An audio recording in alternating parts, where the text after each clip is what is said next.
कहिलेकाहीँ एउटा मानिसको सोचले सम्पूर्ण युग नै बदल्न सक्छ। आज हामी कुरा गर्दैछौँ त्यही एक युगान्तकारी दार्शनिक प्लेटो। उनी केवल एक दार्शनिक थिएनन्, उनी विचारको ज्योति थिए जसले हजारौं वर्षदेखि हामीलाई सत्य, न्याय र ज्ञानका बारेमा सोच्न बाध्य बनाएका छन्।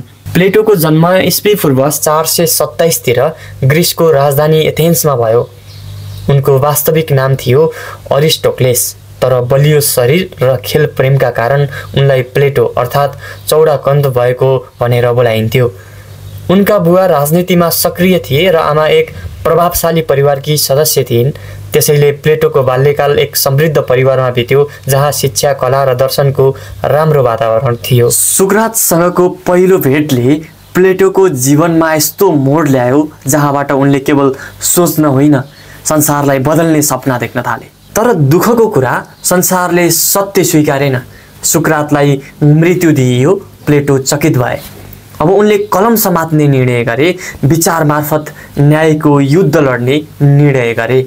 सुक्रातको मृत्युपछि प्लेटोले धेरै देशहरूको भ्रमण गरे र अन्ततः एथेन्समा फर्किएर द एकाडेमी स्थापना गरे, जुन पश्चिमी संसारको सबैभन्दा पहिलो विश्वविद्यालय मानिन्छ। प्लेटोले करिब 30 वटा दर्शनशास्त्रीय संवादहरू लेखे। सबैभन्दा प्रसिद्ध कृति हो द रिपब्लिक, जहाँ उनले आदर्श राज्यको परिकल्पना गरे। प्लेटोको विचार थियो ज्ञान साँचो शक्ति हो र न्याय समाजको मूल आधार। द रिपब्लिकमा एक यस्तो राज्य जहाँ न्याय सर्वोच्च हुन्छ, शासक दार्शनिक हुन्छ।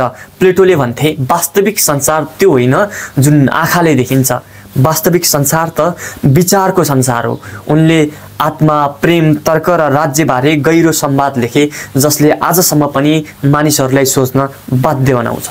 प्लेटोको विचार यति शक्तिशाली थियो कि उनका शिष्य अरस्तुले नै विज्ञान र तर्कको नयाँ अध्याय सुरु गरे। प्लेटोको प्रभाव आज पनि कानुन, राजनीतिज्ञ र शिक्षक तथा दार्शनिकहरूको सोचमा पाइन्छ।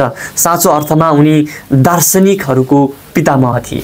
प्लेटोले हामीलाई सिकाए संसार बदल्न चाहन्छौ भने विचार बदल, प्रश्न उठाऊ, न्यायका लागि उभिऊ, किनभने साँचो दर्शन केवल किताबमा होइन जीवनमा जीवित रहन्छ।